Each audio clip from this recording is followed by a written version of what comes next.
Kacaritakeun di tengah laut aya hiji pulo, di mana di eta pulo teh aya hiji pasantren nu disesepuhan ku Mama Kiai Somantri anu katelahna Bah Soma. Ayeuna pasantren keur ibur ku polahna hiji santri nu pangpinterna di eta pondok, nepi ka para ustad nu ngajar di dinya kawalahan ku eta santri. Sabab omod santri nu pangpinterna di eta pondok pasantren teh mere pertanyaan di luar ukuran umurna. Ustad bingung ngajawab, kusabab mun dijawab sieun salah paham omodna, nu akhirna pertanyaan omod teh disodorkeun ka Mama Kiai Soma ku ustad nu nampak pertanyaan di omod teh. Isukna sabada subuh sakabeh santri dikumpulkeun ku para ustad sabab Mama Kiai bade masihan tausiah sakalian rek ngajawab pertanyaan omod teh. Nya santri nu aya di eta pondok karumpul teu aya ditinggalin. Sanggeus santri jeung para ustad kumpul, pok Bah Soma ngamimitian nyarita ku ngucap salam. Sakabeh nu hadir ngajawab salamna Mama Kiai. Sanggeus mere wejangan ka sakabeh santri, Mama Kiai pok deui nyarita. Mod nanya naon hidup teh kasep? Nah atuh lain ka mama we langsung, cek Bah Soma ditungtungan ku seuring ngahehe. Jep sakabeh santri jeung ustad cempling, sabab nya ieu pisan nu dianti-anti ku sarerea teh. Pok omod nyarita nu dimimitian ku salam, terus minta hampura ka Mama Kiai dina kalancanganana. Kieu Mama sanes kuring sok pinter atanapi hoyong kapuji ku nujarkeun guru. Abdi ngan ukur gaduh sakedik ka hoyong nu tos pasti Mama oge tos uninga.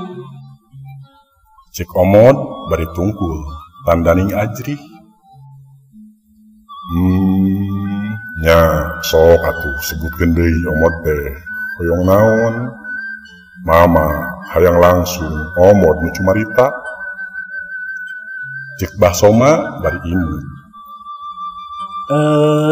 Iya erta Mama omod teh hoyong tiasa nganjang ka poe pageto. Cek omod bari asa-asa.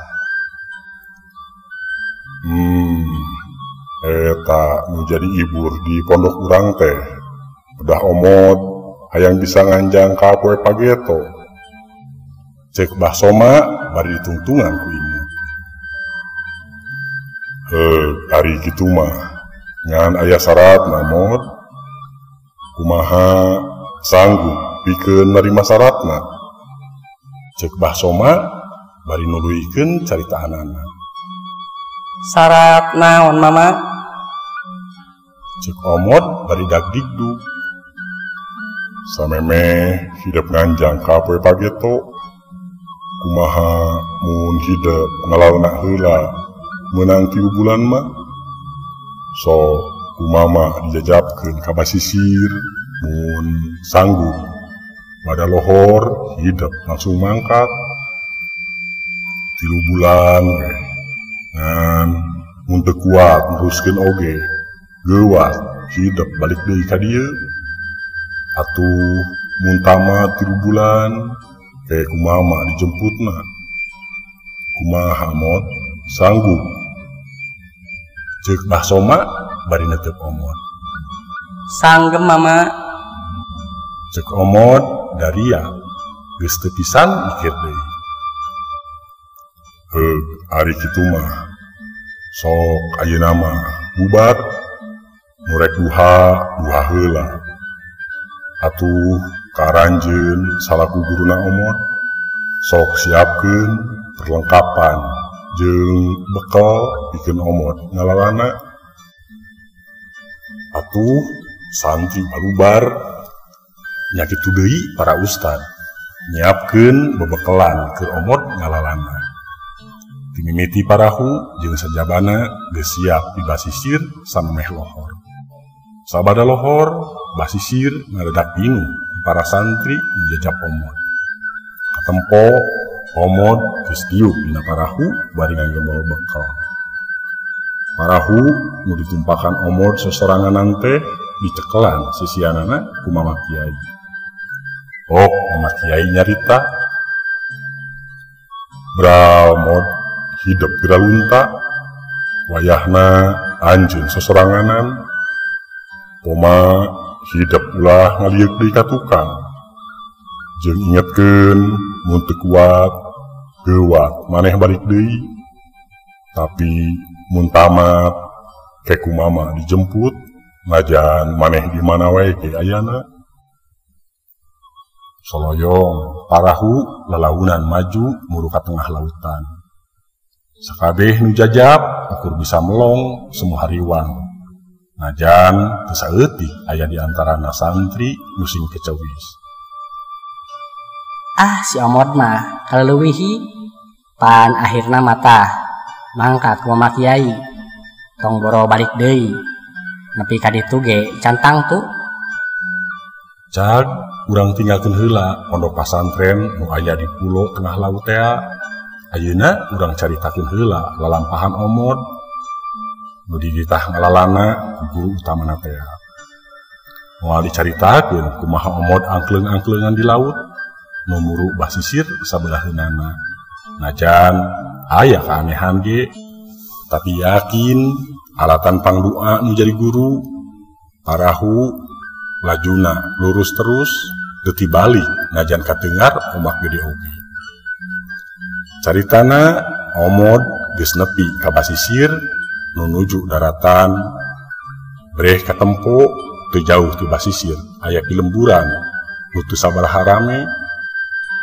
Atuh geudik Omod muru eta lembur sabab manehna beakeun bekal cai.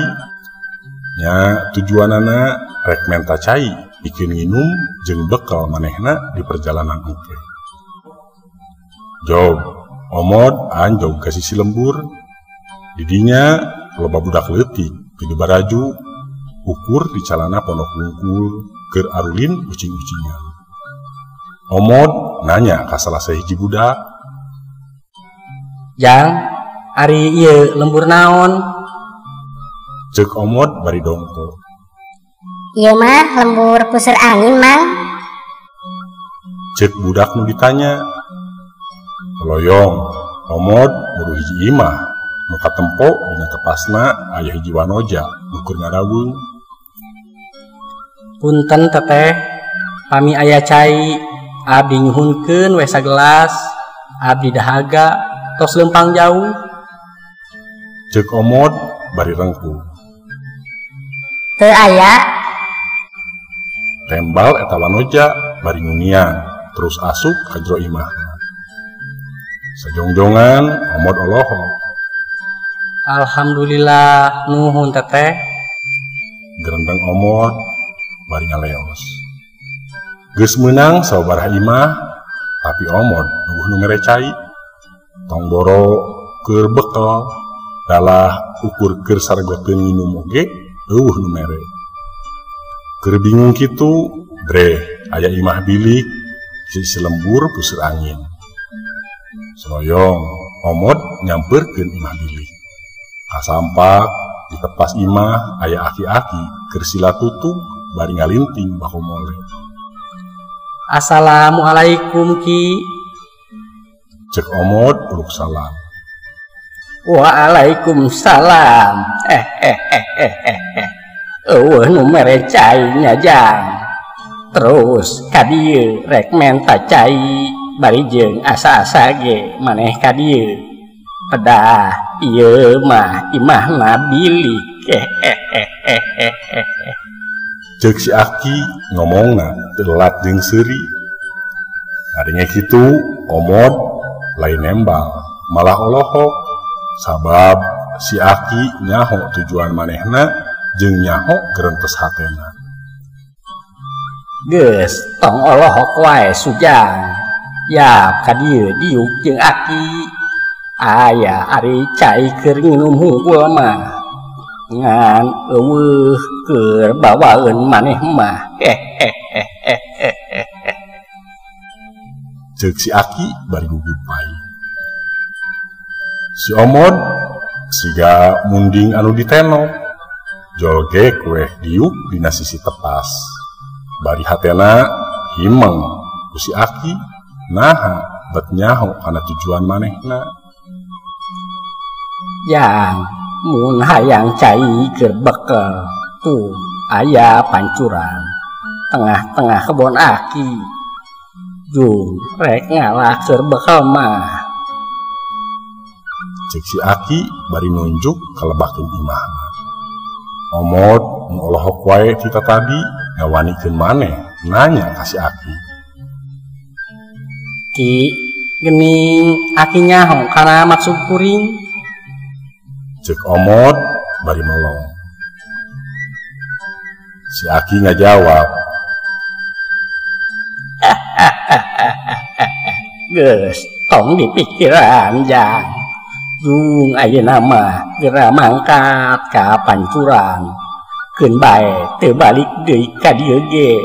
Da maneh nginum pan geus ayeuna mah. Ngan pangbejakeun weh ka guru maneh. Aya salam kitu ti Aki Mandala. Ngomong kituna teh bari nguniang cengkat. Terus asup ka imahna. Memang ti tadi pantona geus melongo. Omod bati olohok tur tambah bingung nu kajadian nu karandapanana. Jrut Omod turun di tepas si Aki. Loyong Omod muru ka pasawahan nu aya pancuran teh. Barang nepi ka pancuran Omod olohok deui bae sabab katempo pancuran nu ceuk Omod mah aneh nyaeta aya 3 pancuran nu ajeng-jreng tapi pancuran nu di tengah mah saat teu sakecelak-kecelak acan cai nu kaluar di eta pancuran. Ari pancuran nu aya di sisina aci da gede tur herang caina. Nu leuwih aneh eta 2 pancuran nu aya di pada sisi teh sakecelak ge teu pisan ngabaseuhan pancuran nu di tengah teh. Tempat panjulugana oge garing teu kaceretan pisan. Najan ngemu kabingung si Omod teu wudu ngalacai keur bekelna teh. Terus manehna ngoloyong deui rek neruskeun lalampahanana. Omod terus leumpang istuning ngan ukur nuturkeun indung suku. Keur kitu hawar-hawar kadenge aya sora azan. Duh, geus lohor deui wae. Ceuk gerentes hate Omod. Terus Omod muru eta sora ngan samemeh nepi ka nu dituju Omod manggihan tangkal kai nu buahna meuh peuy arasa. Tah geuning aya ye keur nambahan bekal mah sugan teu kaasup maling ieu mah da aya di tengah leuweung. Terekel Omod naik ka eta tangkal buah terus ngala nu arasa. Geus ngarasa cukup Omod turun Gek manehna diuk nyarande ka hiji tangkal nu tujuan manehna rek ngasaan buah nu meunang ngaranna teh. Karek ge belobot omod nyenjel buah asak nu rupana beureum euceuy. Nah ari huleng teh omod ngahuleng sabab buah asak tur amucuy teh rasana pait kacida alabatan batrawali.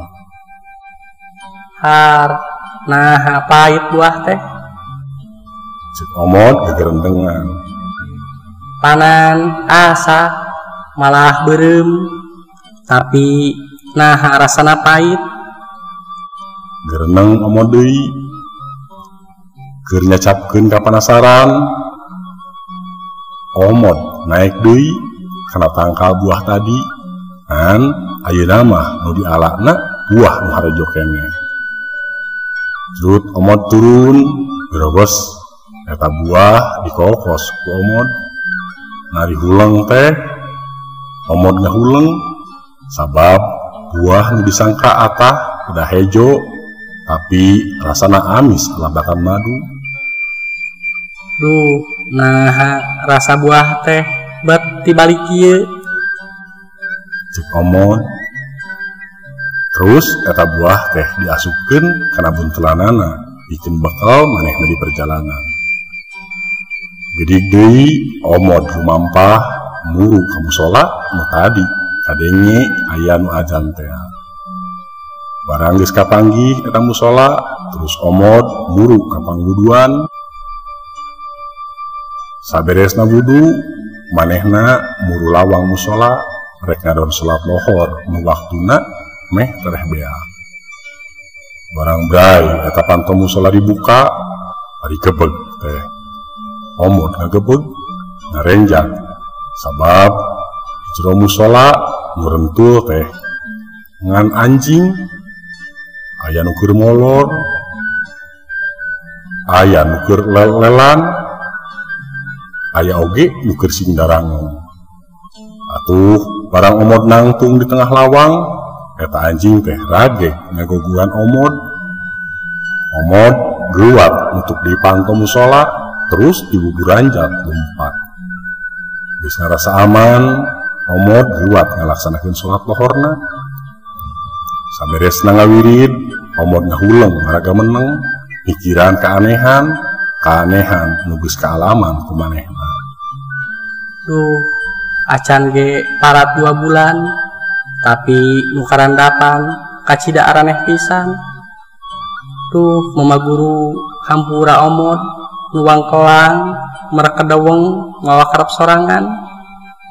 Gitu kalecok. Huleng omod ngahuleng mikiran ngalampahan hirupna. Ras inget kana wejangan mama kiai. Kudu balik deui ieu mah ka pasantren. Ari carana kieu mah Galecokna hate omod.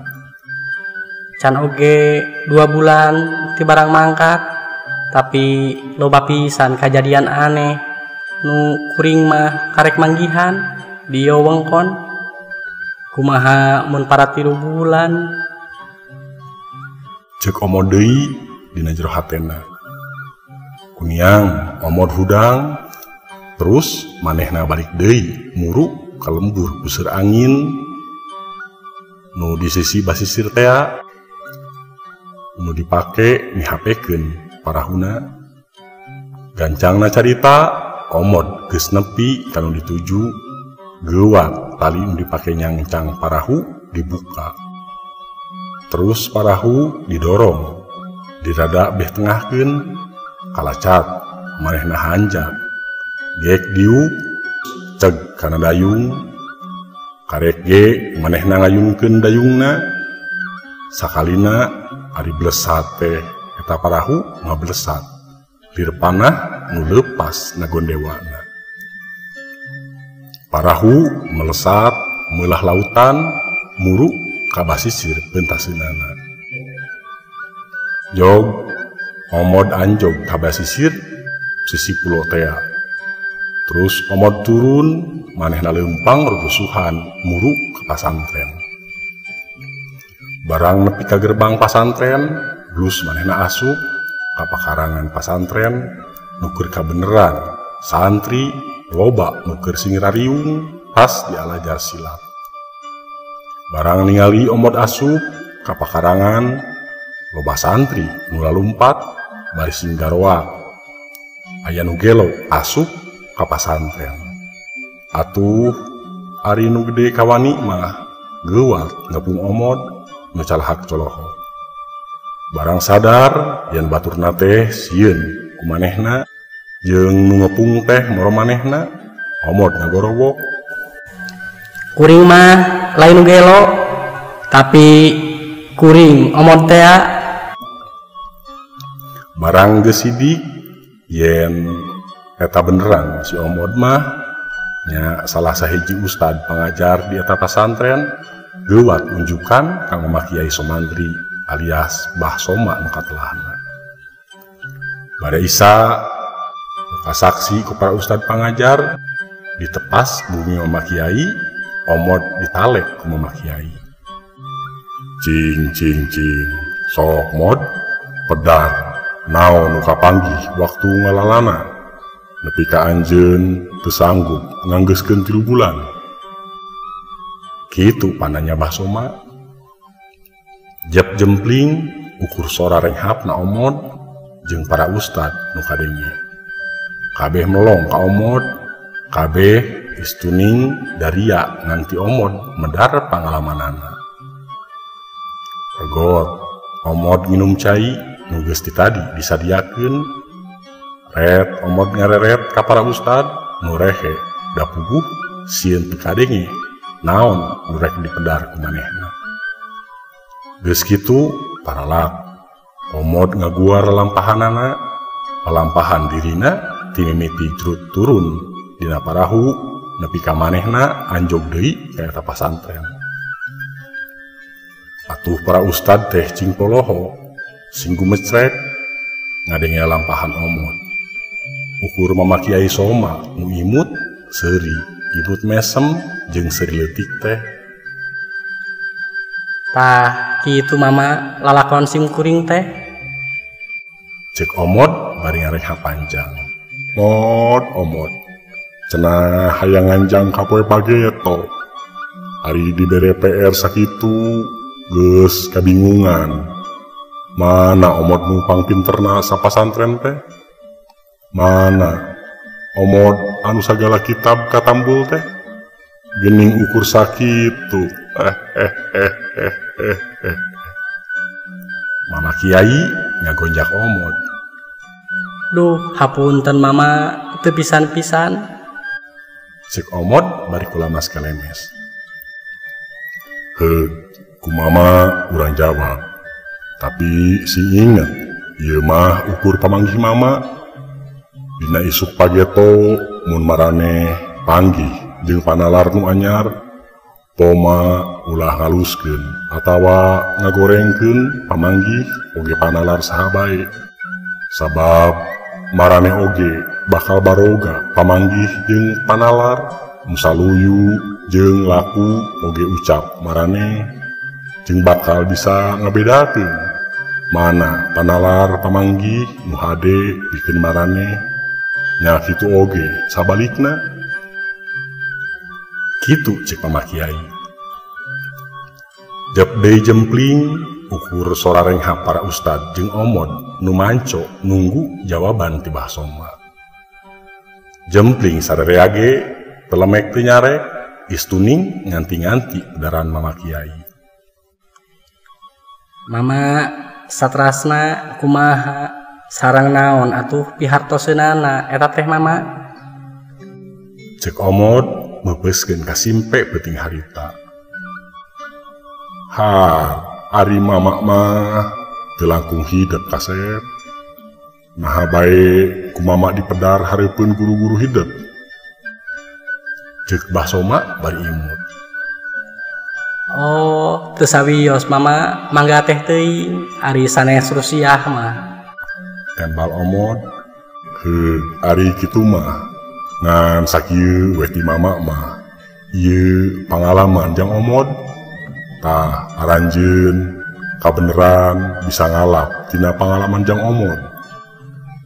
Cek Basoma bari rutret ka para ustad pangajar di eta pasantren. Terus ieu pedaran ulah jadi patokan. Nyada siloka mah masing jalma masing-masing boga panalar kaasup aranjeun ge bisa ngajabarkeun eta isyarat eta siloka nu kaalaman ku Jang Omod.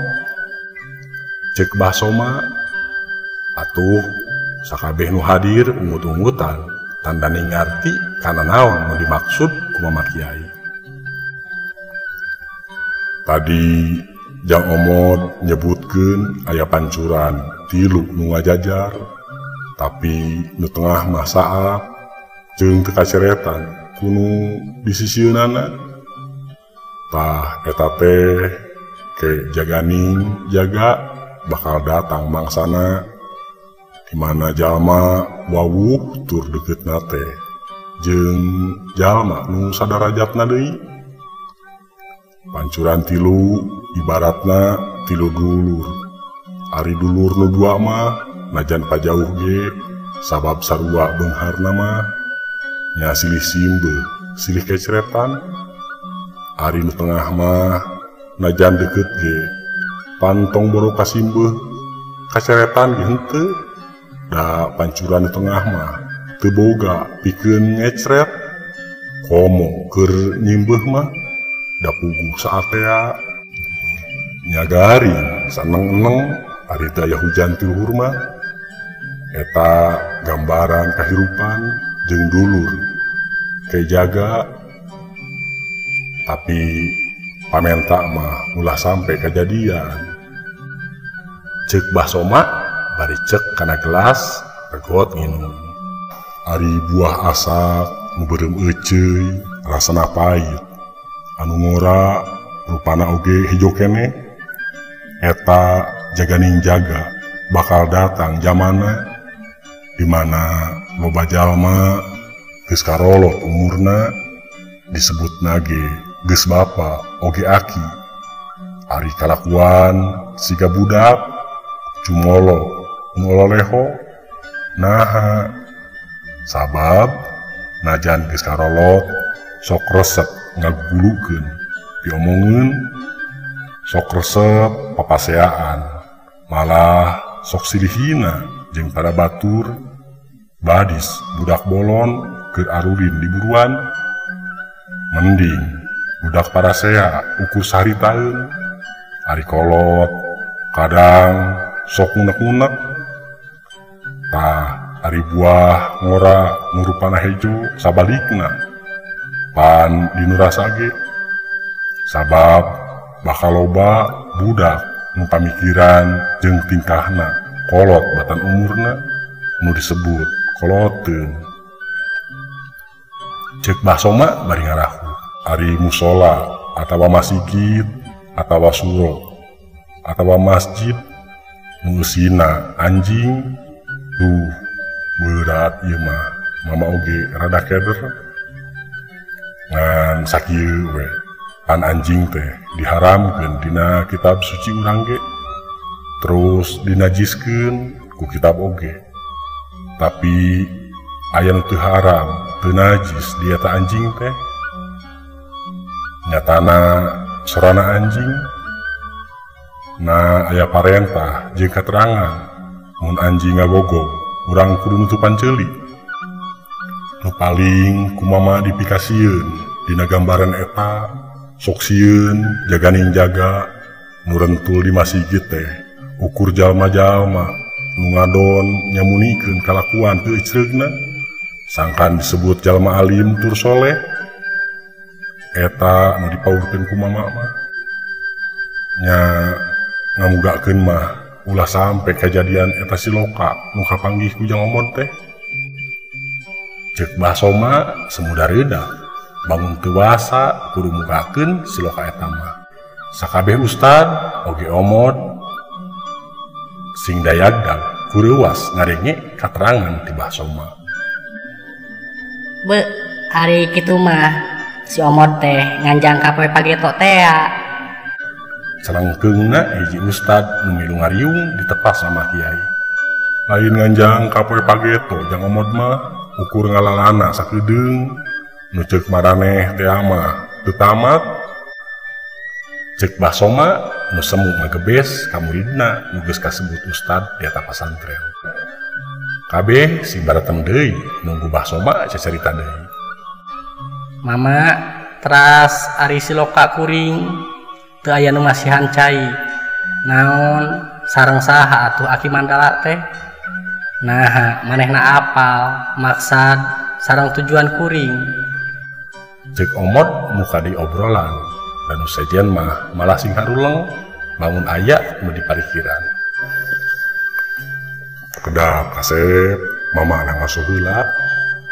Memeh hidup menta cai maneh nempo budak teu ucing-ucingan. Ari eta mah tong boro jaga lumuh ayeuna oge urang teh hirup geus ucing-ucingan. Cai teh salah sahiji unsur nu kacida pentingna bikin kahirupan mah. Malah nawak urang ge 60% eta teh unsur cai wungkul. Tapi cai oge nu sok pang dimomorekeun dina kahirupan sapopoe urang. Apa aya anu pernah mikiran mangpaatna kesang pikeun awak urang? Terus kunaon hese waktu jang omot menta cai? Sabab jaganing jaga mah bakal loba jalma nu ngarasa kurang wae, najan boga oge hayangna dibere wae malah meakeun nu teu boga. Pira keur sargoteun ge hese nya beh dituna mah maraneh oge bisa ngalarapkeun kanu naon wae sagala hal. Ceuk basoma bari ceuk deui kana gelas nginumna. Teu sabaraha lila pok deui nyarita. Mod tong kaget ku ayana Ki Mandala. Oge tong kaget mun Ki Mandala apa kahidep. Sabab urang ge kadang mah sok nyaho tanpa aya nu mere nyaho. Sok bisa tanpa aya nu mapatahan. Geus sakitu lin kapanggih teh. Cek basoma bari tungtungan ku seuri. Aya keneh mama. Cek omod. Naon? Tembal basoma. Eta mama. Naha mama malah miwarang ngalalana waktu kuring hoyong tiasa nganjang kapoe pageto. Sareng naha Ki Mandala titip salam ka mama kiai. Cek omod bari ada kerung. Omot. Najan urang babarengan sapopoena tapi kamari ayeuna jeung isukan na urang pasti bareda. Jadi nu disebut nganjang kapoe pageto teh lir ibarat ayeuna eta guru maneh ngadengekeun lalampahan maneh. Tapi cantang tuh manehna tinemu jeung nu geus kaalaman ku hidup. Tapi bakal jadi bekal pikeun maranehna eta pangalaman hidup teh. Jadi nganjang kapoe pageto teh nganyahokeun balukarna nu bakal karandapan isukan atawa ning pageto mun cetak atawa laku lampah maneh siga kieu poe ayeuna.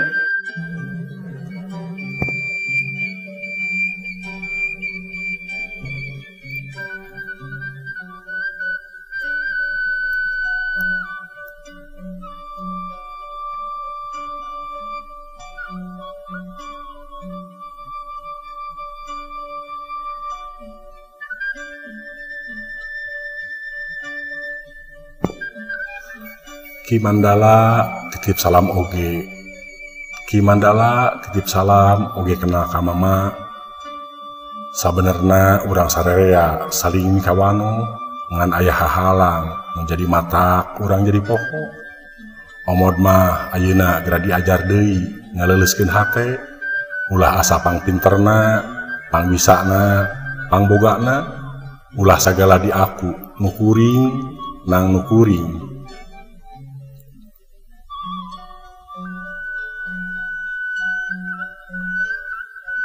ulah segala di aku nukuring menang kuring atuh mugia urang sadeana disarangkeun deui dina poe pageto najan jalan nu urang dipake beda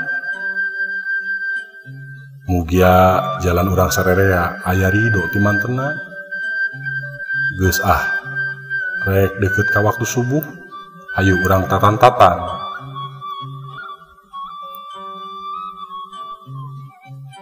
Pamirsa deui ka dieu anu tiasa dipedarku simkuring kirang langkungna simkuring nyuhun punten billahi taufik wa hidayah. Wassalamualaikum warahmatullahi wabarakatuh.